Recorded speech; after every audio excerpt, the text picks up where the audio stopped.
Καλησπέρα σας. Με την ολοκλήρωση των εργασιών του σημερινού Συμβουλίου των Υπουργών Περιβάλλοντος θα ακολουθήσουν δηλώσεις του Προεδρεύοντος του Συμβουλίου του Υπουργού κ. Μανιάτη, της Επιτρόπου κ. Χέντεγκάρτ και των Επιτρόπων Πότοσνικ και Μπόρκ. Ο κ. Μανιάτης θα ομιλήσει στα ελληνικά. Κύριε Μανιάτη, ο λόγος είναι σε εσάς.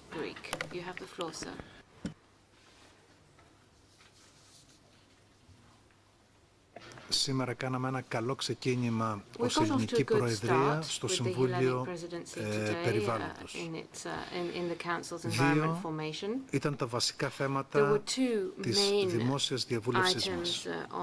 Ξεκινώ με το μεγάλο θέμα του πλαισίου ενέργεια και κλιματική αλλαγή μπροστά στο 2030. Πρόκειται για τη μεγάλη πρόκληση της Ευρωπαϊκής Ένωσης προκειμένου να αντιμετωπίσει τα επόμενα χρόνια το ενεργειακό της μέλλον. Το ίδιο θέμα θα συζητήσουμε αύριο κατά την συζήτηση στο Συμβούλιο Υπουργών Ενέργειας. Έχω 6 πολύ βασικά σημεία να θέσω και τα οποία τέθηκαν από τους συναδέλφους υπουργούς. Πρώτον, η Ευρώπη πρέπει να συνεχίσει να είναι φιλόδοξη, εξαιρετικά φιλόδοξη στους στόχους για την καταπολέμηση της κλιματικής αλλαγής. Η Ευρώπη οφείλει να συνεχίσει να είναι στην πρωτοπορία για την καταπολέμηση των αρνητικών επιπτώσεων της κλιματικής αλλαγής. Δεύτερον, με την ίδια αποφασιστικότητα πρέπει να προχωρήσουμε έτσι ώστε να διασφαλίσουμε τις καλύτερες προϋποθέσεις για μια παγκόσμια συμφωνία την επόμενη χρονιά στο Παρίσι, η οποία θα δίνει ελπίδα, προοπτική, όραμα και αισιοδοξία στους πολίτες αυτού του πλανήτη ότι η ανωδική πορεία της θερμοκρασίας σε πλανητικό επίπεδο θα πάψει να υφίσταται. Τρίτον, στο πλαίσιο του ενέργεια και κλιματική αλλαγή ενόψει του 2030, η Ευρώπη πρέπει να στείλει ένα ξεκάθαρο μήνυμα σε όλους τους διεθνείς επενδυτές, ιδιαίτερα στον τομέα της ενέργειας, όπου οι επενδύσεις έχουν μακροχρόνια προοπτική και απαιτούν δεκαετίες προετοιμασίας και δεκαετίες υλοποίησης. Άρα έχουμε βαθιά ανάγκη να ξεκαθαρίσουμε απολύτως το τοπίο.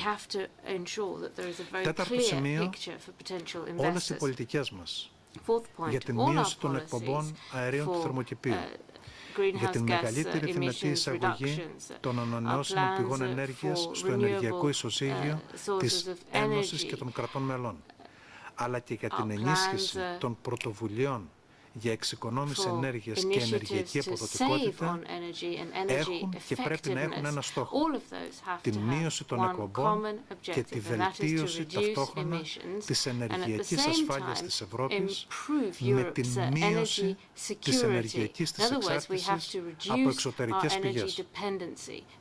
Πέμπτο σημείο, θα πρέπει να στηρίξουμε την ανταγωνιστικότητα των ευρωπαϊκών επιχειρήσεων, οι οποίες έχουν να ανταγωνιστούν στον παγκόσμιο, τον διεθνή ανταγωνισμό, έτσι ώστε να διατηρήσουμε τις υφιστάμενες θέσεις εργασίας, και η φιλοδοξία μας είναι να δημιουργήσουμε και νέες θέσεις εργασίας, κυρίως στους τομείς της πράσινης οικονομίας, της πράσινης ανάπτυξης.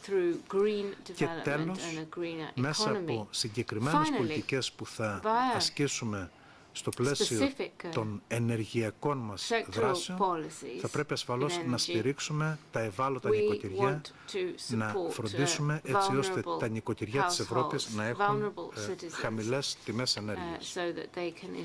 Το δεύτερο μεγάλο θέμα που μας απασχόλησε είναι οι γενετικά τροποποιημένοι οργανισμοί. Ένα θέμα το οποίο ήταν σε ύψωση τα τελευταία 4 χρόνια. Πήραμε την πρωτοβουλία και το θέσαμε σε συζήτηση στο σημερινό Συμβούλιο. Η εντολή την οποία μας έδωσε το Συμβούλιο είναι ισχυρή.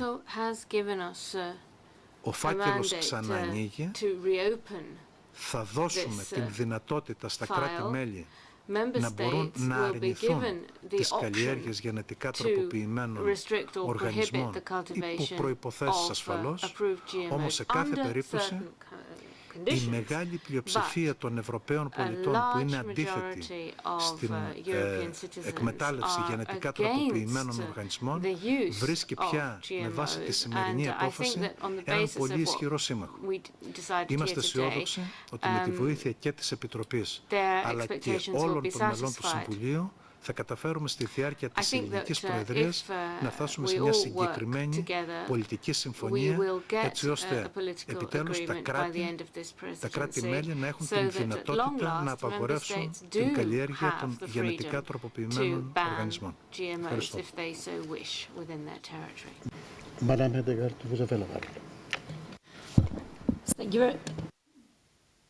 Thank you very much. I agree very much with Mr. Maniatis that we came off to a good start today. That also goes very much for the 2030 climate and energy package, where I think it is fair to say that there was solid support for the Commission's 2030 package as a good basis for the further talks, ambitious yet realistic. I also noted today that the Green Growth Group of Ministers sent out a statement very clearly saying that there should be at least 40% greenhouse gas reductions, at least 27% renewables, binding at the EU level. In other words, very much in line with what we had in the Commission proposal. Also, many others in the room could support, it seems, the 40% ETS reform. And as I said, renewables, many sort of would like to see renewables. Some will definitely not like to see renewables reflected. But by those who want renewables reflected, it was quite clear that they prefer then it to be binding at the European level, exactly as we have proposed. It is evident that there are really many details that have to be negotiated before we, in the end, can say that now we have a package. That is why it is so imperative, and that was a very strong signal coming out of this Environment Ministers' Council, that there must be a strong signal from the March European Council, the heads of states, when they meet and discuss this 20th and 21st of March, that they give direction to the further detailed work, be it on effort sharing, burden sharing, interconnectors, all these other elements. But in order to get to that phase of the work, it would be so good if the heads of states in March would give a good direction by setting the overall objectives, by agreeing on the core elements of the 2030 package. Just a final point. Often when we discuss energy dependency in Europe, we discuss it in the context of economic cost. The fact that we are sending net more than 400 billion euros out of EU's member states each year to pay for our imported fossil fuels. Today, in the building just across the street where the foreign ministers have been discussing the situation in Ukraine, I think that we have also seen the political implications of Europe being dependent on so much energy being imported from outside. So this political aspect, I hope, will of course also be part of the heads of states when they discuss the future climate and energy policies of Europe on the 20th and 21st of March. Thank you, and good evening to everybody. Quite an intensive agenda from the Greek presidency and a good start. We have discussed today two major points. One was connected to the semester process. Another one was connected to the soil, basically to the future of the soil policy in the European Union. And then we have discussed also three issues under the AOB policy.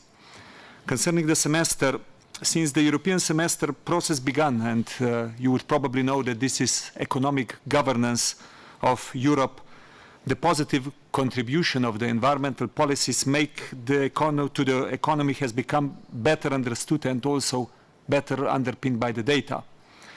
Last year in European Council we endorsed country-specific recommendations referring to elimination of environmentally harmful subsidies, switching taxes away from jobs and on to pollution, the potential of recycling and better waste management, better water management and sustainable transport.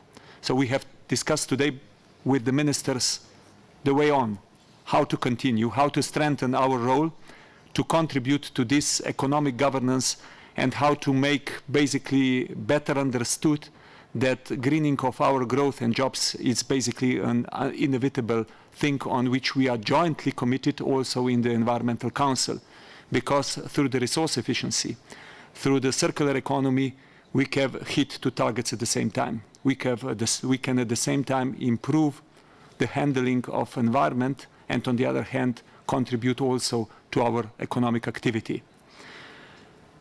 There was a broad agreement about that, and it makes no sense that I go deeper into those discussions. In the context of the future of the soil policies, we have touched on the